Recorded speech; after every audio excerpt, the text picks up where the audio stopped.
Early on, I like just consuming content because my learning style is I'll consume a bunch of content, then I'll start seeing patterns at some point myself. I don't recommend for most people producing content as a way of learning. Now, depending on somebody's learning style, it might actually be the right approach, but that's actually for very few people in my experience, where you have to produce content so that you can learn better. There is kind of system that somehow has been established in the last few years, which is fooling some people into thinking that, oh, you have to produce content to learn. So all I'm saying is that may be true for a small percentage of the population. In my experience, that is not nearly a good use of time for most people. So reflecting and doing, I put together, which is, okay, I read a bunch of stuff. Now what do I do? Yes, the reflecting and doing helps a lot.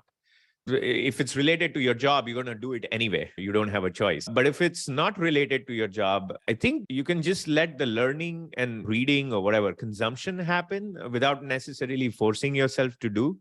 Because at some point, you will consume enough of a certain thing, whatever it is, right? Like, I want to get more creative, or I want to learn writing, or whatever, right? At some point, you'll consume enough of it that reflecting and doing will become a natural next part of what you do.